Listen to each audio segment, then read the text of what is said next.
L'épître de Paul aux Éphésiens, chapitre 1. Paul, apôtre de Jésus-Christ par la volonté de Dieu, aux saints qui sont à Éphèse et aux fidèles en Jésus-Christ. Que la grâce et la paix vous soient données de la part de Dieu notre Père et du Seigneur Jésus-Christ.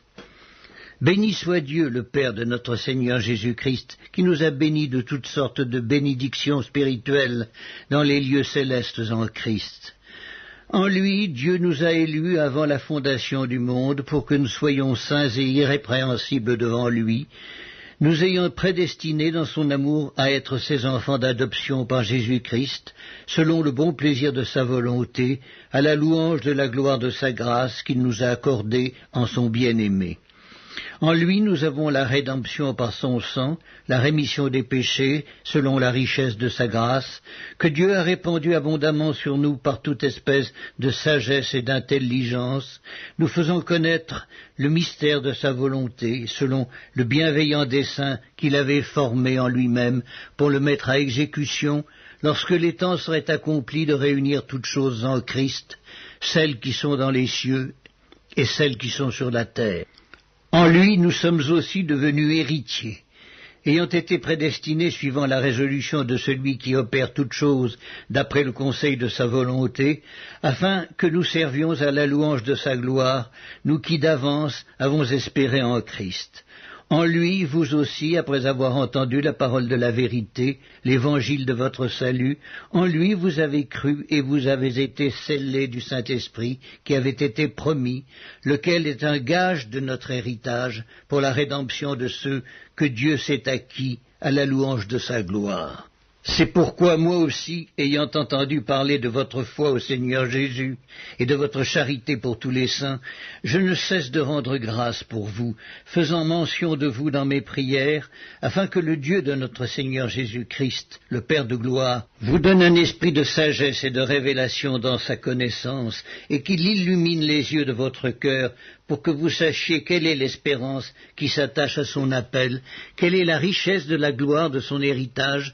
qu'il réserve aux saints, et quelle est envers nous, qui croyons l'infinie grandeur de sa puissance, se manifestant avec efficacité par la vertu de sa force. Il l'a déployé en Christ en le ressuscitant des morts et en le faisant asseoir à sa droite dans les lieux célestes, au-dessus de toute domination, de toute autorité, de toute puissance, de toute dignité et de tout nom qui se peut nommer, non seulement dans le siècle présent, mais encore dans le siècle à venir. Il a tout mis sous ses pieds et il l'a donné pour chef suprême à l'Église, qui est son corps, la plénitude de celui qui remplit tout en tous. L'épître de Paul aux Éphésiens, chapitre 2.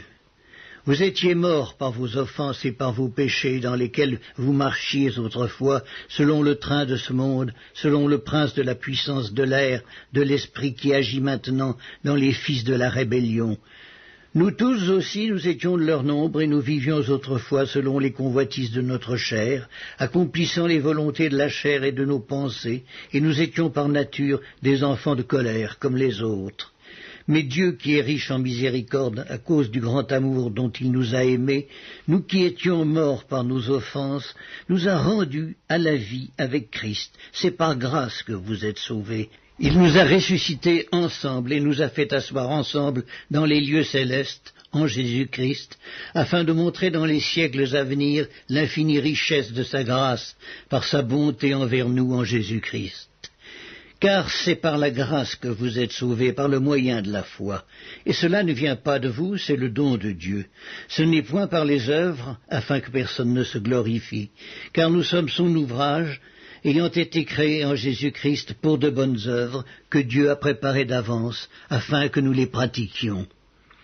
C'est pourquoi, vous autrefois païens dans la chair, appelés incirconcis par ceux qu'on appelle circoncis, et qui sont en la chair par la main de l'homme, souvenez-vous que vous étiez en ce temps-là sans Christ, privés du droit de cité en Israël, étrangers aux alliances de la promesse, sans espérance et sans Dieu dans le monde. Mais maintenant, en Jésus-Christ, vous qui étiez jadis éloignés, vous avez été rapprochés par le sang de Christ, car il est notre paix, lui qui des deux n'en a fait qu'un, et qui a renversé le mur de séparation, l'inimitié, ayant anéanti par sa chair la loi des ordonnances dans ses prescriptions, afin de créer en lui-même avec les deux un seul homme nouveau, en établissant la paix, et de les réconcilier l'un et l'autre en un seul corps, avec Dieu par la croix, en détruisant par elle l'inimitié. Il est venu annoncer la paix à vous qui étiez loin, et la paix à ceux qui étaient près. Car par lui nous avons les uns et les autres accès auprès du Père dans un même esprit. Ainsi donc vous n'êtes plus des étrangers, ni des gens du dehors, mais vous êtes concitoyens des saints, gens de la maison de Dieu. Vous avez été édifiés sur le fondement des apôtres et des prophètes, Jésus-Christ lui-même étant la pierre angulaire. En lui, tout édifice bien coordonné s'élève pour être un temple saint dans le Seigneur. En lui, vous êtes aussi édifiés pour être une habitation de Dieu en esprit. L'épître de Paul aux Éphésiens, chapitre 3.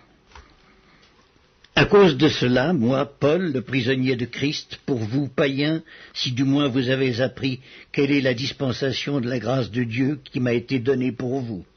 C'est par révélation que j'ai eu connaissance du mystère sur lequel je viens d'écrire en peu de mots. En les lisant, vous pouvez vous représenter l'intelligence que j'ai du mystère de Christ. Il n'a pas été manifesté aux fils des hommes dans les autres générations, comme il a été révélé maintenant par l'Esprit aux saints apôtres et prophètes de Christ.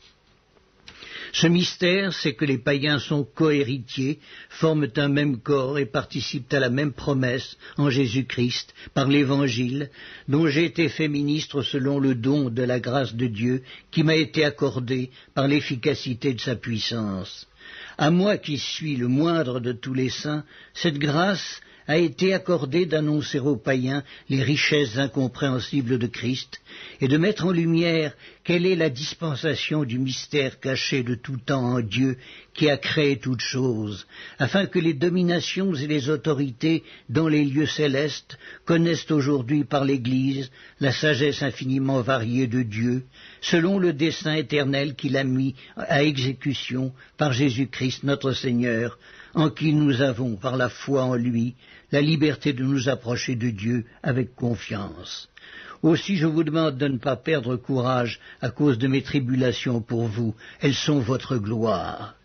À cause de cela je fléchis les genoux devant le Père, duquel tire son nom toute famille dans les cieux et sur la terre, afin qu'il vous donne, selon la richesse de sa gloire, d'être puissamment fortifié par son esprit dans l'homme intérieur, en sorte que Christ habite dans vos cœurs par la foi,